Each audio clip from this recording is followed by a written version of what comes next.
So good to be with you all this morning.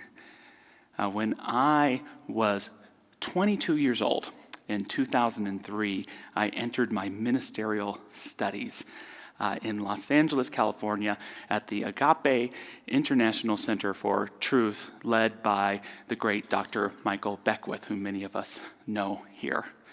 And he taught one of my first classes. It was a homiletics class, or how to speak, how to give sermons. And I'll always remember it because he gave every one of us in the class 2 gifts. And these 2 gifts got me started on a spiritual journey that I am so incredibly grateful for. The first gift was an audio cassette. Yes, we still had those in 2003. Of a sermon given by Dr. Martin Luther King Jr. in 1968, just a few months before he was murdered, called The Drum Major Instinct. And it was so important to me because it introduced me not just to Dr. King, the civil rights leader or the author of the letter from Birmingham jail, but as one of the sharpest, most brilliant spiritual minds of the last 100 years. I invite you to look up the talk on YouTube, not right now, please enjoy the service, but it's an incredible message, and it sent me on my way of exploring Dr. King in newfound ways. The other gift was a book, the autobiography of Howard Thurman, called With Head and Heart. Dr. Thurman had been a great spiritual influence on Dr. King, especially in terms of nonviolence. And he had been the chaplain at many universities, including Boston University, and he was the co-founder of the Church for All Peoples in the 1940s in San Francisco. It was an integrated and interfaith church. How cool is that? And his most accessible writings, Thurman, are often page-long meditations that he wrote for his congregations to give on Sunday morning. I'm just going to share one with you today. There are qualities that seem to be hidden deep within the very texture of the human spirit that can only be laid bare that they may grow and be fruitful by the most terrific flailings of desperate adversity. There are not only such qualities as endurance, but also such qualities as tenderness, gentleness, and boundless affection. It seems that these qualities emerge in their fullest glory only when there is nothing more that adversity can do. There is a strange halo surrounding great tribulation which shines in a transcendent glory. My message today is freedom, your divine destiny. And Dr. Thurman's words so equate with Ernest Holmes' teaching of freedom. It's something that I find fairly unique about this teaching is our belief in freedom as a spiritual quality and the right of every human being. No matter their faith tradition, no matter their gender, no matter their ethnicity or what country gave birth to them, we believe that this life exists for us to realize, embody, and practice freedom. Our founder, Dr. Ernest Holmes, said that you never have to surrender freedom, only that which is opposed to it. And that's a lifelong human journey. He also says in our Declaration of Principles, we believe that the ultimate goal of life is to be complete emancipation from all discord of every nature, and that this goal is sure to be attained by all. Pretty idealistic, right? It may take some of us lifetimes to get there, but what a powerful belief. Not in final judgment, not in some go to heaven and some go to hell, but that each of us, by divine birthright of being children of God, must, by that very birth, realize our freedom. And as I'll share, it's something that we have to do individually, but also universally as well. So how do we learn about freedom? How do we come to understand it so we can embody it more in our own lives? And reading Howard Thurman helped me to realize that the best way to learn about freedom isn't by studying the so-called ruling class, the so-called free, but the oppressed. those who have experienced the most discrimination and have had their freedom kept from them the most, by studying these folks, these individuals, we can learn the tools and the keys to realizing freedom within us, to spiritual freedom, and to freedom in society. Dr. Thurman tells a story of being a teenager growing up in the segregated South. And he was hired by a neighbor, a white family who had a 5-year-old beautiful little girl there. And he would go and rake leaves. And this little girl liked to play with Howard. And so when he would rake up a big pile of leaves, she would come and just mess it all up. And it was funny the first few times, but after a while, Thurman realized he wasn't going to get anything done. And so he told her, if you do that again, I'm going to tell your father. And at that moment, this little girl pulled out a pin from her hair, and she stuck Howard in the hand with it. Ow! Why did you do that? And there was a look of shock on this young girl's face. Howard, you didn't feel that. You can't feel. And reading that story, I remember it just blew up in my mind. It was like reading a bad science fiction novel where you start off in God's beautiful earth and realize there's something terrible behind the scenes going on. And reading that story, for me, it made me not only feel bad for Thurman, but for this beautiful little girl, that she could be brought up in a mindset that would see some of her fellow human beings as not human, as unable to feel. And I believe that for Thurman, this experience was what I like to call a soul-offending experience. The soul-offending experience is the experience where your humanity is so challenged that it awakens your soul. Where your dignity is so put into question by the world or the ways of the world that there's part of you that says, no, there is a greater truth within me that can rise above whatever is taking place to me. It's one of the most powerful spiritual realizations that we can have, because when our soul is so offended that it awakes, we therefore dedicate our lives to realizing the possibilities in our heart we know should be so in our lives. This is Mahatma Gandhi being thrown off of a train in South Africa. This is Rosa Parks refusing to get off of a bus in Montgomery, Alabama. This is all of us.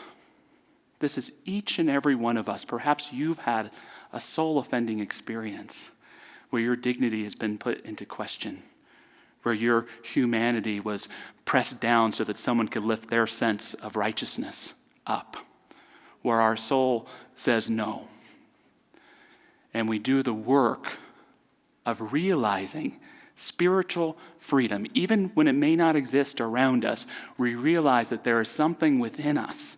One of the greatest spiritual truths we can ever understand. There is a spiritual truth within us that is greater than anything that might be happening around us. I think Albert Camus said it best. In the midst of hate, I found there was within me an invincible love. In the midst of tears, I found there was within me an invincible smile. In the midst of chaos, I found there was within me an invincible calm. I realized through it all that in the midst of winter, I found there was within me an invincible summer. And that makes me happy, for it says that no matter how hard the world pushes against me, within me there's something stronger, something better, pushing right back. Whatever that obstacle may be facing you in your life today, whatever that challenge, whatever that sense of dignity, recognize and honor that there is that part within you, greater than whatever that is, pushing right back. February's Black History Month. And so it was my intention to weave some Black history into our message today on freedom. And those two gifts that Dr. Michael gave to me really sent me on my journey of understanding not only spirituality from a new depth, But learning about Black history, and the joy of that for me is learning that it's American history. There are voices today, and I understand them, that would define our nation as the result of white hate, of white supremacy. And I understand that. We have to listen to that. We have to see our history as a whole, the good and the bad. But the great gift that studying Black history gave me is that our country is not defined by white hate, but by Black courage. Our country is not defined so much by supremacy, but by suffrage. It's not so much defined by those who would press down other classes to lift themselves up, but by those who would give their lives in service of their country. And yes, you have to take everything as a whole to understand your history, to understand your life. It's so important to not be naive. That's not my intention in sharing what I'm saying. But it's so powerful when we learn from those among us who have been mistreated most by our society, how they most realize that spiritual truth within them and brought it to life. The most influential book Howard Thurman had on me, and I'll share that. I'm a big believer that when you fall in love, especially with a spiritual teacher that inspires you, read everything they wrote. Why not? And he wrote a book called Deep River, and it was about Negro spirituals that he had studied.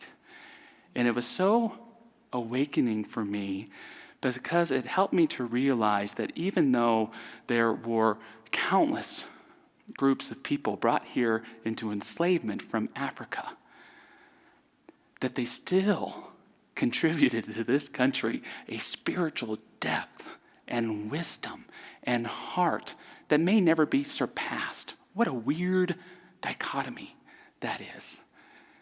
And so I've learned not only that the enslaved people of our country, because they weren't allowed mostly to learn how to read or write, use this gift of song that became gospel and rhythm and blues and country music and rock and roll.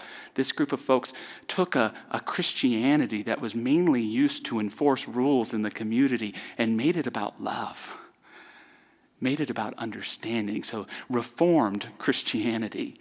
And for me, here's that dichotomy again, as much, if not more so than any other people in our country realized that prayer within them of liberty and justice, even though we're still working on that today. Such examples of knowing what freedom is and should be for all people.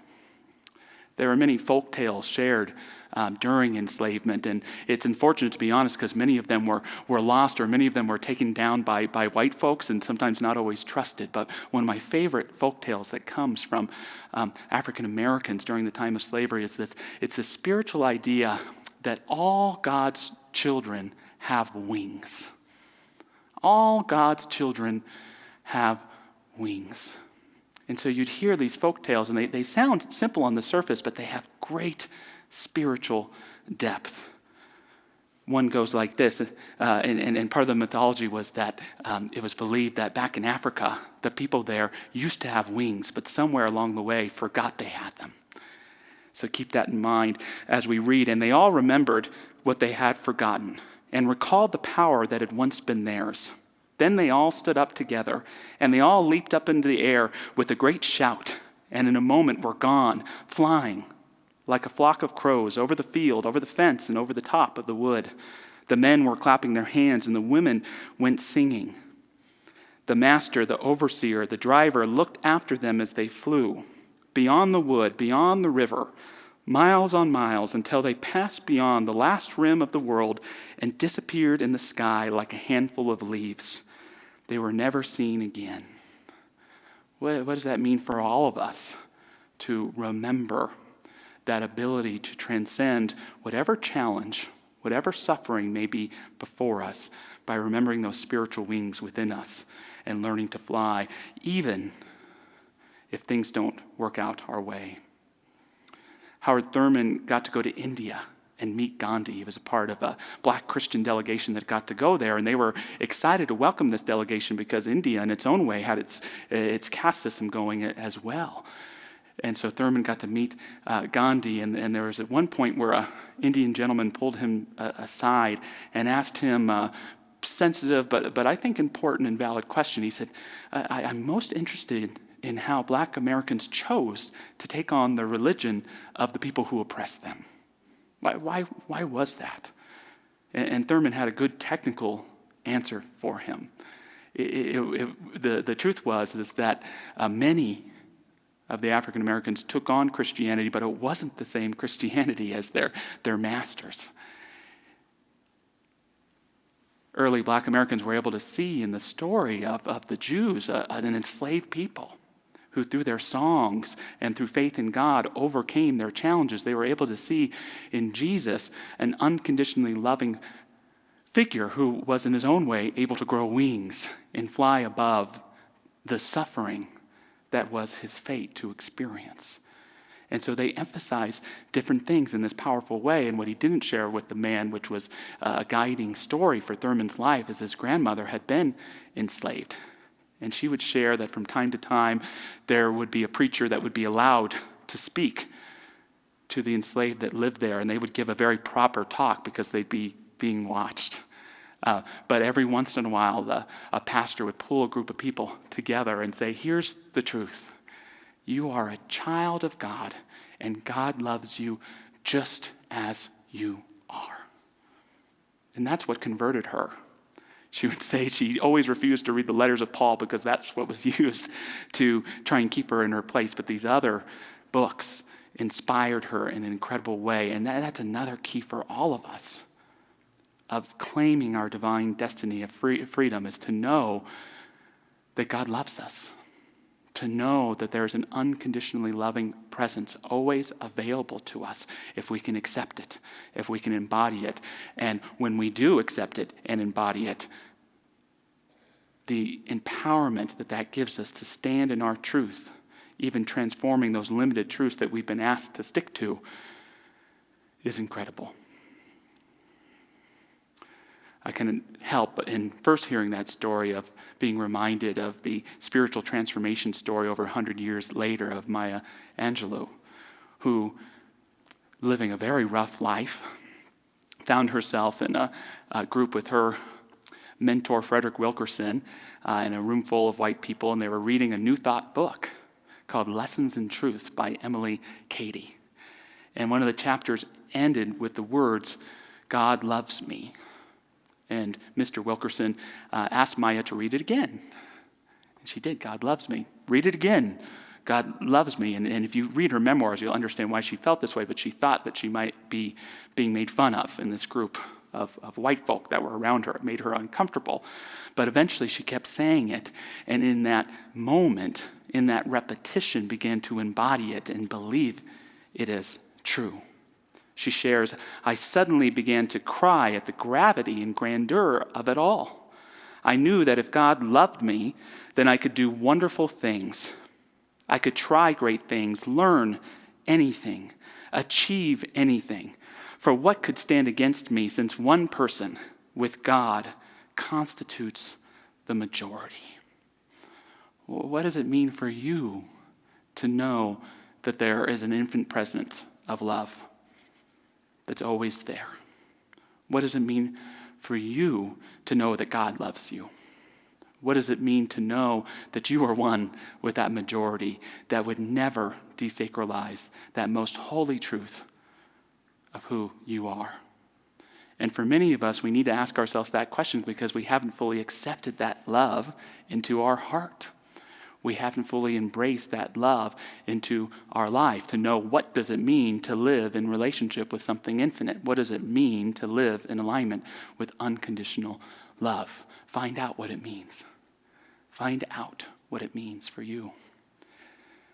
Angelou goes on, she says, that knowledge humbles me today. It melts my bones, closes my ears, and makes my teeth rock loosely in my gums. And it also liberates me. I am a big bird winging over high mountains, down into serene valleys. I am ripples of waves on silver seas. I am a spring leaf trembling in anticipation of full growth. 3 points to complete today on embracing and embodying your divine destiny of freedom in the face of anything that seeks to beseech you. First, turn apathy into hope. Turn apathy into hope. My mother used to say, and I totally agree with her, that the greatest sin in life is apathy. And some would define apathy as not caring. I would define it as all of the defense mechanisms we build up in life against caring. Dr. King, in the height of the civil rights movement, used to say that there were only two things that he was fighting against, never against people, by the way. The first was hate, those that would seek to discriminate against others, and the other was apathy, the acceptance of good people to wrongs that were taking place and being done. And so I say to you, if there is a wrong taking place towards you or another person in your life, move from that place of apathy to the hope and the trust that things can be better. In that abusive relationship, it's time to say no more. In that toxic work environment, it's time to say no more. And what we need to move through that is that hope, that faith, that confidence in that inner world that can transcend any difficulty and will take care of us, will bring the brightest dawn out of the seeming darkest midnight. Second, transform shame into dignity.